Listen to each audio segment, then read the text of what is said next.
Welcome to Lead with Clarity. This is a space for leaders who want to grow without losing themselves in the process. Each episode is a short reflection on leadership, influence, and the inner work that shapes how we show up for others. It's not hype, not noise, just clear thinking for the journey of leading well. Today's episode is entitled Talking About the Future Like It Already Happened. Here we go. There's a difference between a leader who has a vision and a leader who can transfer one. Most of us have sat in a room where someone stood up and described the future of the organization. And most of us have left that room feeling motivated but not anchored. We believed the person, we just didn't see what they saw. That gap between what a leader sees internally and what the team experiences externally is one of the most expensive gaps in any organization. Today, we're going to talk about why closing that gap is not a communication skill. It's a leadership discipline. Simon Sinek put it this way. He said, "Vision is the ability to talk about the future with such clarity that it is as if we are talking about the past. Not talking about the future as a possibility, talking about it as a memory, as something already lived and known. That distinction is enormous. Think about the leaders who have shaped how you see the world, the ones who moved you, the ones whose organizations actually got somewhere. When they spoke about the future, they didn't sound like they were guessing. They sounded like they were recalling. There was no hedging. There was no we hope to. There was no our aspiration is. There was certainty, not arrogance, but certainty grounded in conviction. That certainty changes what people do on Monday mornings. It changes how decisions get made 3 levels below the executive team. When the future is vivid and specific, people stop waiting for instructions and start navigating toward an outcome they can already picture.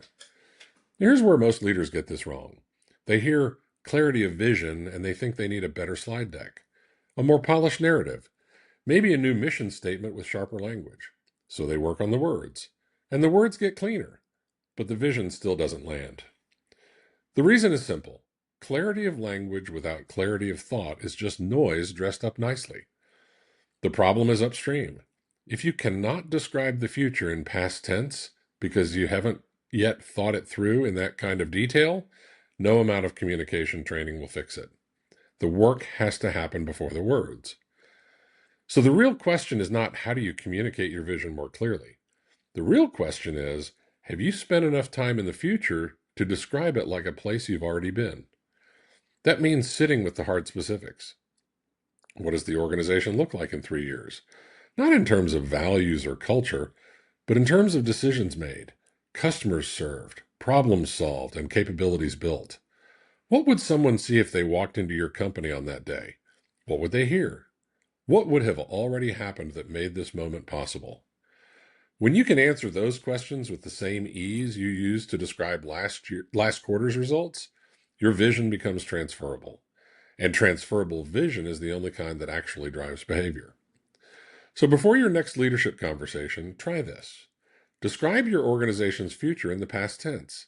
Not we will be or we aim to become. Use we did, we built, we became. See where the language breaks down. That breakdown is your map. It shows you exactly where your thinking still needs to go deeper. Vision that sounds like history gives people permission to build toward it with confidence. That is the standard worth holding yourself to. Leadership clarity is not about being certain that things will go perfectly. It's about being certain enough about the destination that your people can navigate the uncertainty of the journey. Simon Sinek named something true here. The best leaders do not describe the future as something they hope for. They describe it as something they have already thought through completely. That thoroughness of thought is what gets transferred.